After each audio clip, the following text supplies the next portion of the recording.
Few phenomena have captured the human imagination quite like spontaneous human combustion, the alleged ability of a living human body to be reduced to ash without an external ignition source.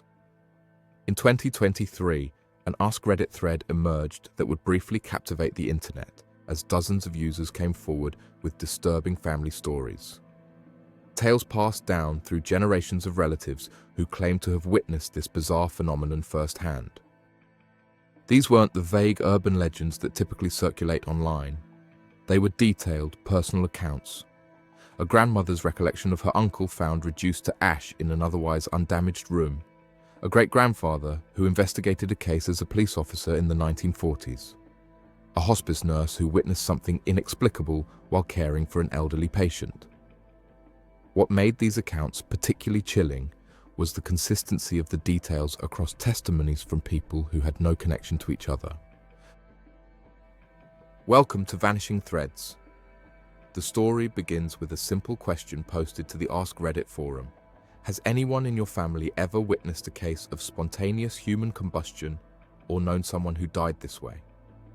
The poster later explained they had recently watched a documentary about the phenomenon and wondered how common these stories actually were. They expected perhaps one or two responses. Instead, the thread exploded with activity. The first notable response came from a user who claimed their grandfather, a former firefighter in rural Kentucky, had responded to a call in the winter of 1962 that haunted him for the rest of his life. According to the story, an elderly woman was found in her living room chair, her torso and upper body completely incinerated, while her lower legs remained intact. The chair was severely damaged, but nothing else in the room had burned, not even papers on a side table, mere inches from where the woman sat. This account would have been remarkable enough on its own, but what followed was dozens of similar stories. A pattern emerged. Elderly victims, often with limited mobility, discovered in a seated position, their bodies burned beyond recognition, while surroundings remained largely untouched.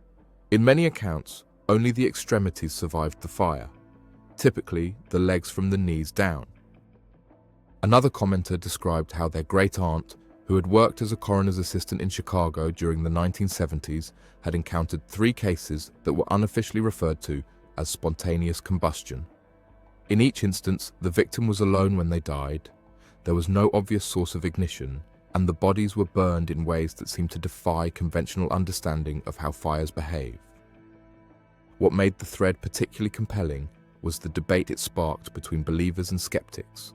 For every dramatic account, there were medical professionals, forensic specialists, and fire investigators offering scientific explanations. They pointed to what's known as the wick effect, a phenomenon where clothing catches fire from a small external source like a dropped cigarette. The flames then split the skin, releasing subcutaneous fat that acts as fuel, much like a candle. One of the most detailed responses came from a user claiming to be a forensic anthropologist who had studied these cases. They explained that what makes these deaths seem mysterious is the contrast between the extensively burned torso and the often untouched extremities. When a body burns, they wrote, the fat-rich areas like the torso provide fuel for continued burning, while extremities with less fat tend to remain intact. The burning is slow, often lasting hours, allowing the water in the body to evaporate gradually rather than extinguishing the flames. As the thread gained popularity, it attracted attention from people with connections to some of the most famous documented cases. A user claimed to be from Ebbw Vale in Wales, where in 1980, Henry Thomas was found burned to death in his living room, with only his skull and lower legs remaining. Another mentioned being from the same county in Ireland where, in 2010, Michael Faherty's death was officially recorded as spontaneous combustion by the coroner, one of the few cases where this determination has been made by a medical official. The scientific community has long been skeptical of spontaneous human combustion as a phenomenon. An extensive investigation conducted by science investigator Joe Nickell and forensic analyst John F. Fisher looked at 30 historical cases between 1725 and 1982. Their research, published in 1984, concluded that in most cases, the victims were near plausible ignition sources that were often omitted from sensationalized accounts. They also found correlations between these deaths and victims' states of intoxication or incapacitation, which might have prevented them from responding appropriately to an accident. What makes these Reddit accounts particularly interesting is not just the descriptions of the deaths themselves, but the profound impact these events had on the families. Many described relatives who refused to discuss the incidents, who developed obsessions with fire safety, or who struggled with nightmares for decades afterward. One commenter wrote about how their family never obtained closure because no one could explain what happened to their great-grandmother, found burned in her kitchen in 1949 with only her feet remaining. As the thread grew to over 1,000 comments, patterns emerged in the stories that matched documented cases throughout history.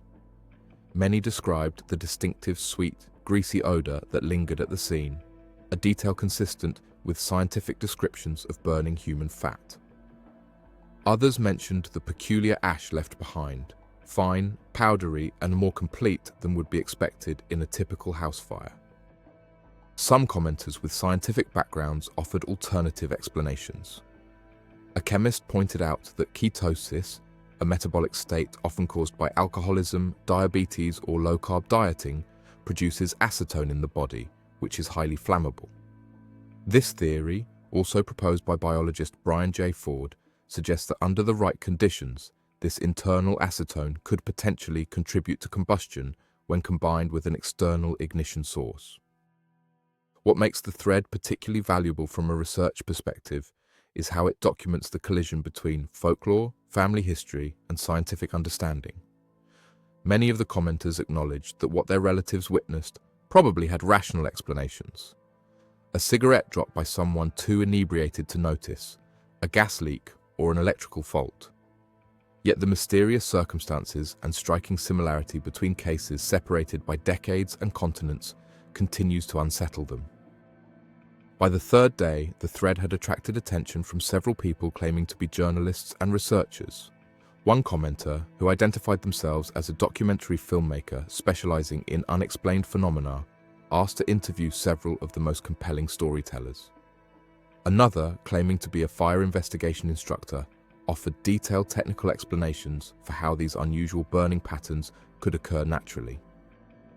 Among the most compelling accounts was one from a hospice nurse who described caring for an elderly patient with a peculiar condition. According to their story, the patient would occasionally emit small flames from their skin after applying certain alcohol-based medications.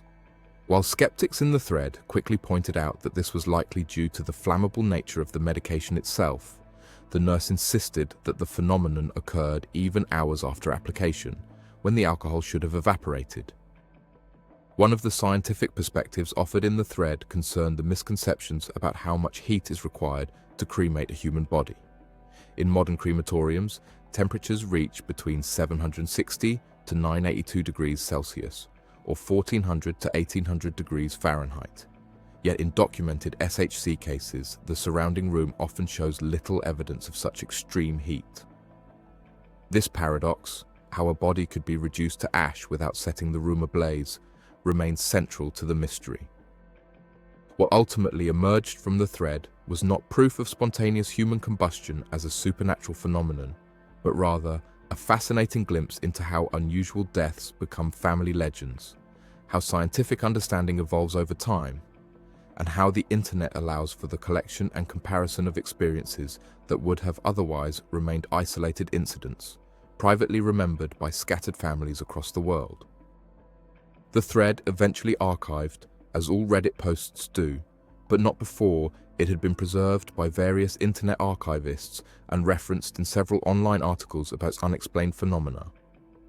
For a brief moment, it had united families separated by time and distance who shared a common experience, witnessing something that defied easy explanation and haunted their family histories for generations. In the end, whether these cases were truly spontaneous combustion or simply unusual fires with overlooked ignition sources matters less than what they reveal about our relationship with the unexplained. In an age where science can explain so much of our world, these stories remind us of the mysteries that persist, not necessarily supernatural ones, but those found in the complex interaction between human biology, physics, circumstance, and our innate desire to make sense of the seemingly inexplicable. Thanks for tuning in, and until next time, stay curious, stay safe,